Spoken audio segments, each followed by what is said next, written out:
بسم اللہ الرحمن الرحیم الصلاۃ والسلام علیک یا رسول اللہ۔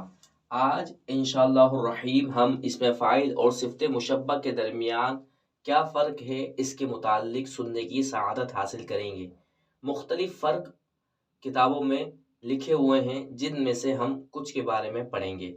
سب سے پہلا فرق اسم فاعل اور صفت مشبہ کے درمیان جو بیان کیا جاتا ہے وہ یہ ہے کہ اسم فاعل تجدد اور حدوث پر دلالت کرتا ہے، جبکہ صفت مشبہ ثبات اور دوام پر دلالت کرتی ہے۔ اس کو دوسرے انداز میں یوں بھی کہہ سکتے ہیں کہ صفت مشبہ کی دلالت دائمی صفت پر ہوتی ہے، جبکہ اسم فاعل کی دلالت عارضی صفت پر ہوتی ہے۔ اس کی مثال جیسے ناصر، یہ اسم فاعل ہے تو اس کی دلالت عارضی صفت پر ہے، یعنی ناصر نے صرف اس ذات پر دلالت کری ہے کہ جس سے نصر کا فعل، مدد کرنے کا فعل صادر ہوا۔ یہ اس بات پر دلالت نہیں کر رہا کہ مدد کرنے کا فعل اس کے ساتھ ملا ہوا ہے، اس کے ساتھ قائم ہے، جبکہ نصیر اس ذات پر دلالت کر رہا ہے کہ جو ذات فعل نصر کے ساتھ متصف ہے، فعل نصر مدد کرنے کا فعل اس ذات کے ساتھ قائم ہے۔ ناصر اس کو بھی بول سکتے ہیں کہ جس سے مدد کرنے کا فعل ایک مرتبہ صادر ہوا ہو، مگر جس شخص سے ایک مرتبہ فعل صادر ہوا ہو اس کو نصیر نہیں کہا جائے گا۔ یہ اصول ہے کہ صفت مشبہ کی دلالت دائمی صفت پر ہوتی ہے اور اسم فاعل کی دلالت عارضی صفت پر ہوتی ہے، لیکن اگر اس کے خلاف قرینہ پایا جائے گا تو وہاں پر صفت مشبہ کی دلالت بھی عارضی صفت پر ہو سکتی ہے، جیسے فریح، غضبان اور رقیق۔ اب ضروری نہیں کہ آدمی ہمیشہ ہی سے خوش ہو اور ہمیشہ ہی خوش رہے، ممکن ہے کہ وہ ایک مخصوص حالت میں خوش ہوا ہو پھر وہ غمگین ہو گیا ہو، تو اس صورت میں صفت مشبہ فریحون کی دلالت صفت عارضی پر ہوگی، یعنی یہ اس ذات پر دلالت کرے گا کہ جو ذات فعل فرحت کے ساتھ، خوش ہونے کے ساتھ ایک مرتبہ بھی متصف ہوئی ہو۔ اسی طرح غضبان ہے، ضروری نہیں کہ آدمی ہمیشہ ہی غصے سے رہے، ممکن ہے کہ ایک مخصوص حالت میں وہ غصے میں آیا ہو تو اس کو غضبان کہہ دیا گیا ہو۔ اسی طرح رقیق کے لیے ضروری نہیں کہ اگر کوئی غلام ہے تو وہ ہمیشہ ہی غلام رہے، لہذا اگر قرینہ پایا جائے گا تو قرینے کے پائے جانے کی وجہ سے صفت مشبہ دائمی صفت پر دلالت نہیں کرے گی، بلکہ اس وقت صفت مشبہ کی دلالت عارضی صفت پر ہوگی، جس طرح سے اسم فاعل عارضی صفت پر دلالت کرتا ہے۔ دوسرا فرق اسم فاعل اور صفت مشبہ کے درمیان یہ ہے کہ اسم فاعل ثلاثی مجرد سے فاعل کے وزن پر آتا ہے، جیسے نصرہ،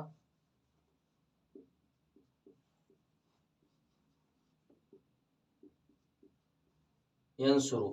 نصرہ ینصرو یہ ثلاثی مجرد ہے، اس سے فاعل کے وزن پر ناصر، مدد کرنے والا۔ اسی طریقے سے ضربہ یضربو، یہ بھی ثلاثی مجرد ہے، اس سے بھی فاعل کے وزن پر اسم فاعل آئے گا۔ تو اسم فاعل ثلاثی مجرد سے فاعل کے وزن پر آتا ہے، جبکہ صفت مشبہ کے لیے کوئی وزن مختص نہیں، کوئی وزن صفت مشبہ کے لیے خاص نہیں، بلکہ صفت مشبہ کے مختلف اوزان ہیں۔ مثلا صفت مشبہ جمیل بھی آتی ہے بروزن فاعل، حسن بروزن فعال، فرح بروزن فاعل، احمر بروزن افعل۔ تو یہاں پر دیکھیں جمیل فاعل کے وزن پر آ رہا ہے، حسن یہ فعال کے وزن پر آ رہا ہے، فریح یہ فاعل کے وزن پر آ رہا ہے، اور احمر یہ افعل کے وزن پر آ رہا ہے۔ یعنی صفت مشبہ کے لیے کوئی وزن مختص نہیں، اس کے بہت سارے اوزان ہیں جو سارے کے سارے سماعی ہیں۔ اس میں فاعل اور صفت مشبہ میں تیسرا فرق یہ ہے کہ اس میں فاعل فعل لازم اور فعل متعدی دونوں سے بنتا ہے، جیسے ضربہ یضربو یہ فعل متعدی ہے، اس سے ضاربن یہ اس میں فاعل بنا، مارنے والا۔ اور ذہبا یذہبو یہ فعل لازم ہے، اس سے اسم فاعل ذاہبن بنا، جبکہ صفت مشبہ صرف فعل لازم ہی سے بنتی ہے، جیسے کروما یکرمو یہ فعل لازم ہے، اس سے کریمن صفت مشبہ بنی۔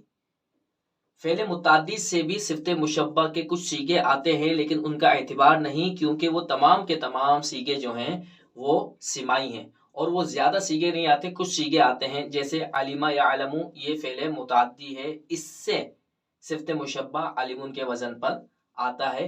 علمن یہ صفت مشبہ فعل متعدی سے بنائی گئی ہے، لیکن یہ سمائی ہے، اس کا کوئی قاعدہ کلیہ نہیں کہ ہر فعل متعدی سے ہم فاعلون کے وزن پر صفت مشبہ بنا لیں۔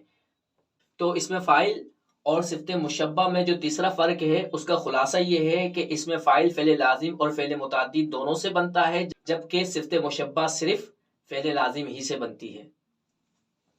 صفت مشبہ اور اسم فاعل میں چوتھا فرق یہ ہے کہ صفت مشبہ عمل میں اپنے فعل سے مخالفت کرتی ہے، جبکہ اسم فاعل ایسا نہیں کرتا۔ یہ اجمال تھا، اس کی تفصیل یہ ہے کہ اسم فاعل جیسا کہ آپ پڑھ چکے ہیں کہ وہ فعل لازم سے بھی بنتا ہے اور فعل متعدی سے بھی بنتا ہے۔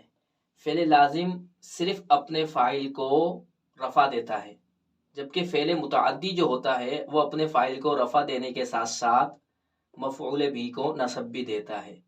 تو اس میں فاعل اپنے فعل والا عمل کرتا ہے، عمل کرنے میں اپنے فعل سے مخالفت نہیں کرتا، یعنی فعل لازم اگر اپنے فاعل کو رفع دیتا ہے تو اس فعل لازم سے بننے والا اسم فاعل بھی صرف اپنے فاعل کو رفع دے گا۔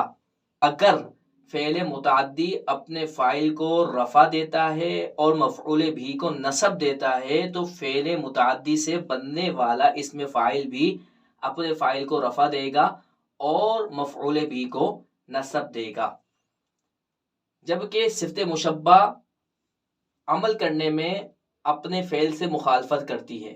صفت مشبہ کے بارے میں آپ پڑھ چکے ہیں کہ صفت مشبہ فعل لازم سے بنتی ہے، اور فعل لازم صرف اپنے فاعل کو رفع دیتا ہے، اس کا تو مفعول ہوتا ہی نہیں، جب اس کا مفعول بھی ہوتا ہی نہیں تو وہ اپنے مفعول بھی کو نصب بھی نہیں دیتا۔ یہ تو تھا فعل کا معاملہ، لیکن فعل لازم سے بننے والی صفت مشبہ عمل کرنے میں اس فعل لازم سے مخالفت کرتی ہے۔ وہ فعل لازم صرف اپنے فاعل کو رفع دے رہا تھا، لیکن اس فعل لازم سے بننے والی صفت مشبہ اپنے فاعل کو رفع دینے کے ساتھ ساتھ مفعول بھی کو نصب بھی دیتی ہے، جبکہ اس میں فاعل مخالفت نہیں کرتا۔ اگر فعل لازم اپنے فاعل کو رفع دے رہا ہے تو اس فعل لازم سے بننے والا اسم فاعل اپنے فاعل کو صرف رفع دیتا ہے، مفعول بھی کو نصب وغیرہ نہیں دیتا، جبکہ صفت مشبہ ایسا نہیں کرتی بلکہ عمل کرنے میں اپنے فعل سے مخالفت کرتی ہے۔ اب یہاں پر یہ دیکھیں حسنن، یہ فعل لازم سے بننے والی صفت مشبہ ہے، اس نے ہوا ضمیر اس کے اندر پوشیدہ ہے، اس نے اس کو رفع دیا ہے، اور وجہ یہ اس کا مفعول بھی ہے، اس کو اس نے نصب دیا ہے، لیکن علماء اس کو مطلقاً مفعول بھی نہیں کہتے بلکہ مشابہ مفعول بھی کہتے ہیں۔ یہ مفعول بھی کے مشابہ ہوا، لیکن بعض مطلقاً بھی مفعول بھی کا لفظ ذکر کر دیتے ہیں، لیکن ایک تعداد ایسی ہے کہ جو ڈائریکٹ صفت مشبہ کا جو منصوب ہوتا ہے، یعنی صفت مشبہ جس کو نصب دے رہی ہے، اس منصوب کو وہ مفعول بھی نہیں کہتے بلکہ مشابہ مفعول بھی کہتے ہیں۔ یہ اس میں فاعل اور صفت مشبہ کے درمیان چوتھا فرق تھا۔ اس میں فاعل اور صفت مشبہ میں پانچواں فرق یہ ہے کہ اس میں فاعل ہر حالت میں حرکات اور سکنات میں فعل مضارع سے موافقت کرتا ہے، یعنی اس میں فاعل کی حرکات اور سکنات فعل مضارع کی حرکات و سکنات کی طرح ہوتی ہے۔ حرکت کے اندر فرق ہو سکتا ہے، یعنی ایک کے اوپر حرکت کچھ ہو دوسرے پر حرکت کچھ اور ہو، لیکن حرکت ضرور ہوگی۔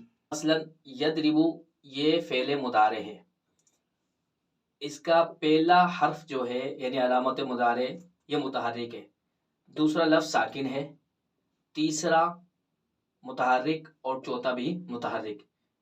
اب یہ فعل مضارع ہے، اس فعل مضارع سے بننے والے اس میں فاعل کو دیکھیں، اس کے اندر بھی پہلا حرف متحرک ہے۔ حرکت کے اندر فرق ہو سکتا ہے، کسی کے اوپر زبر کسی کے اوپر زیر، لیکن حرکت ضرور ہوگی۔ جیسے یہ اس میں فاعل ہے، یہ فعل مضارع سے بنایا گیا ہے، اس کا پہلا لفظ متحرک ہے، دوسرا لفظ جو ہے اس کا وہ الف ہے جو کہ ساکن ہوتا ہے، یہاں پر بھی دوسرا لفظ ساکن ہے، تیسرا لفظ متحرک ہے، یہاں پر بھی تیسرا لفظ متحرک ہے، چوتھا لفظ متحرک ہے، یہاں پر بھی چوتھا لفظ متحرک ہے۔ یہی معاملہ یہ تو ثلاثی مجرد سے بننے والے اس میں فاعل کے بارے میں تھا، غیر ثلاثی سے بننے والے اس میں فاعل کا بھی یہی معاملہ ہے۔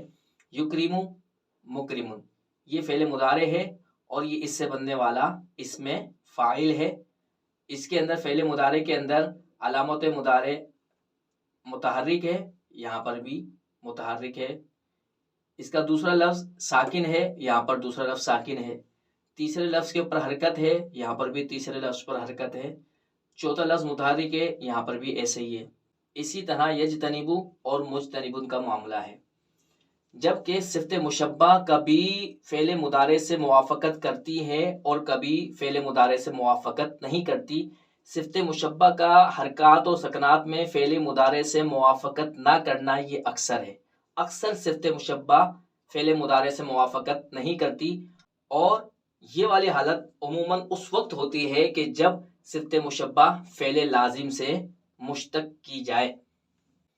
اب یہ مثال دیکھیں، یہاں پر طاہر یہ صفت مشبہ ہے، زید طاہر القلبی زید پاکیزہ دل والا ہے، طاہر یہ صفت مشبہ ہے اور اس کا فعل یطہر آتا ہے، یہاں پر صفت مشبہ اپنے فعل سے فعل مضارع سے موافقت کر رہی ہے، فعل مضارع کا پہلا لفظ متحرک ہے، صفت مشبہ کا بھی متحرک ہے، فعل مضارع کا دوسرا لفظ ساکن ہے، صفت مشبہ کا دوسرا لفظ الف ہے جو کہ ساکن ہے، فعل مضارع کا تیسرا لفظ متحرک ہے، صفت مشبہ کا بھی تیسرا لفظ متحرک ہے، اگرچہ حرکت کے اندر فرق ہے لیکن حرکت ہے تیسرے لفظ پر، اس کے تیسرے لفظ پر بھی حرکت ہے اور صفت مشبہ کے تیسرے لفظ پر بھی حرکت ہے، حرکت کا اختلاف ہو سکتا ہے لیکن حرکت دونوں کے اندر موجود ہے۔ فعل مضارع کا چوتھا لفظ جو ہے وہ متحرک ہے، اسی طرح صفت مشبہ کا بھی چوتھا لفظ متحرک ہے، تو یہ وہ صورت ہے کہ جب صفت مشبہ اپنے فعل مضارع سے حرکات و سکنات میں موافقت کر رہی ہے۔ یہ والی مثال جو ہے یہ موافقت نہ کرنے کی ہے، حسن یہ صفت مشبہ ہے اور یحسن یہ اس کا فعل مضارع ہے۔ اب یہاں پر دیکھیں کہ صفت مشبہ کا پہلا لفظ متحرک ہے، فعل مضارع کا بھی پہلا لفظ متحرک ہے، لیکن فعل مضارع کا دوسرا لفظ ساکن ہے، لیکن صفت مشبہ کا دوسرا لفظ ساکن نہیں ہے بلکہ متحرک ہے، یہاں پر صفت مشبہ اپنے فعل مضارع سے موافقت نہیں کر رہی حرکات و سکنات میں۔ اس میں فاعل اور صفت مشبہ میں چھٹا فرق یہ ہے کہ اس میں فاعل کو اس کے فاعل کی طرف مضاف کرنا درست نہیں، لہذا اس طرح نہیں کہہ سکتے الرجل حامل الکلب الطاہرہ، یہاں پر حامل یہ اس میں فاعل ہے اور الکلب یہ اس کا فاعل معنوی ہے، حامل کی اس میں فاعل کی اضافت اس کے فاعل کی طرف کرنا درست نہیں، لہذا اس طرح نہیں کہہ سکتے۔ یہ فاعل معنوی کس طرح ہے اس عبارت سے واضح ہو جائے گا، اصل عبارت یوں ہے الرجل حامل کلبہ الطائرہ، مرد اس کا کتا اٹھایا ہوا ہے پرندے کو، تو اٹھانے والا جو ہے وہ ہے کلب یعنی کتا، یہ حامل کا فاعل ہے، لہذا اس میں فاعل کی اضافت اس کے فاعل کی طرف نہیں کی جا سکتی، اس کو اس طرح لکھیں گے، اس طرح لکھنا اس کا درست نہیں۔ جبکہ صفت مشبہ کو اس کے فاعل کی طرف مضاف کرنا درست ہے، جیسے زید طاہر القلبی، زید پاکیزہ دل والا ہے۔ اب دل ہی پاکیزہ ہوتا ہے، لہذا طاہر ہونے کا جو فعل ہے وہ قلب کی طرف منسوب ہوگا۔ اس کی اصل عبارت یوں ہوگی زید طاہر قلبہ، زید اس کا دل پاکیزہ ہے۔ یہ تھا اسم فاعل اور صفت مشبہ کے درمیان چھٹا فرق۔ ساتواں فرق کی طرف ہم بس صرف تھوڑا سا اشارہ کریں گے، کیونکہ اگر ہم اس کی تفصیل کے اندر جاتے ہیں تو ویڈیو بہت زیادہ طویل ہو جائے گی۔ اسم فاعل اگر معرف باللام نہ ہو تو اس کے عمل کرنے کی شرائط ہیں، یعنی اسم فاعل غیر معرف باللام جب عمل کرتا ہے، کون سا عمل؟ نصب والا عمل۔ جب وہ اپنے مفعول کو نصب دیتا ہے تو نصب دینے کی شرائط ہیں جو کہ اسم فاعل کے سبق کے اندر موجود ہے۔ انشاءاللہ تبارک و تعالی عن قریب بالتفصیل اس کے اوپر گفتگو کی جائے گی۔ جبکہ صفت مشبہ جو نصب والا عمل کرتا ہے، اپنے منصوب کو جو یہ نصب دیتا ہے یہ بغیر شرائط کے دیتا ہے، اس کے لیے کوئی ضروری نہیں کہ یہ حال یا مستقبل پر دلالت کرے یا اس سے پہلے حرف نفی مبتدا وغیرہ ہو، اس کے لیے کچھ ضروری نہیں۔ جبکہ اسم فاعل کے عمل کرنے کے لیے کون سا عمل؟ نصب والا عمل۔ اسم فاعل اپنے فاعل کو رفع تو دے گا لیکن نصب کی صورت میں دے گا کہ جب اس کے اندر شرائط پائے جائیں۔ تو اسم فاعل نصب دیتا ہے شرائط کے ساتھ، جبکہ صفت مشبہ بغیر شرائط کے نصب والا عمل کرتا ہے، اپنے منصوب کو نصب دیتا ہے۔ اسم فاعل اور صفت مشبہ کے درمیان آٹھواں فرق یہ ہے کہ اسم فاعل کے منصوب کو اسم فاعل سے مقدم کرنا جائز ہے، جیسے زید خالدن ضارب ابوہ، یہ اسم فاعل ہے اور یہ اس کا منصوب ہے یعنی مفعول بہ۔ اسم فاعل کو اسم فاعل سے پہلے اس کے مفعول بہ کو ذکر کرنا جائز ہے، جبکہ صفت مشبہ میں ایسا نہیں ہو سکتا۔ صفت مشبہ کا جو منصوب ہوتا ہے اس کو صفت مشبہ سے پہلے ذکر کرنا درست نہیں، جیسے یہ صفت مشبہ ہے اور یہ اس کا منصوب ہے، اس کو اس طرح ہم نہیں لکھ سکتے۔ اگر لکھنا ہے، بولنا ہے تو یوں لکھیں گے، یوں بولیں گے زید حسن وجہہ، اس طرح لکھنا صحیح نہیں۔ صفت مشبہ سے پہلے اس کے منصوب کو ذکر کرنا درست نہیں۔ نواں فرق اسم فاعل اور صفت مشبہ کے درمیان یہ ہے کہ جمہور کے نزدیک اسم فاعل اور اس کے مرفوع اور منصوب کے درمیان فاصلہ ہو سکتا ہے، جبکہ صفت مشبہ اور اس کے مرفوع اور منصوب کے درمیان فاصلہ نہیں ہو سکتا۔ اسم فاعل کی مثال جیسے احمد مکرم فی دارہ ابوہ ضیفہ، احمد اس کے والد مہمانوں کی مہمان نوازی کرنے والے ہیں احمد کے گھر میں۔ اب یہاں پر مکرم یہ اسم فاعل ہے اور یہ اس کا مرفوع ہے یعنی فاعل ہے، اور یہ اس کا منصوب ہے یعنی مفعول ہے۔ تو اسم فاعل اور اس کے مرفوع اور منصوب کے درمیان فی دارہ کے ذریعے فاصلہ آ رہا ہے۔ اسم فاعل میں جمہور کے نزدیک یہ جائز ہے، جبکہ صفت مشبہ میں یہ جائز نہیں۔ حسن یہ صفت مشبہ ہے اور یہ اس کا منصوب ہے۔ صفت مشبہ میں ہوا ضمیر اس کا فاعل ہوگی، تو صفت مشبہ اور اس کے منصوب کے درمیان فی الحربی کا فاصلہ آ رہا ہے، جو کہ درست نہیں۔ اگر یہ عبارت بیان کرنی ہے تو یوں بیان کی جائے گی احمد حسن وجہہ فی الحربی۔ یہ 9 فرق اسم فاعل اور صفت مشبہ کے درمیان بیان کیے گئے ہیں۔ اس کے علاوہ بھی اور کچھ فرق ہے لیکن اتنے پر اکتفا کیا جاتا ہے۔ اللہ تبارک و تعالی اس محنت کو، اس کاوش کو اپنی بارگاہ عالی میں قبول فرمائے۔ وما علینا الا البلاغ المبین۔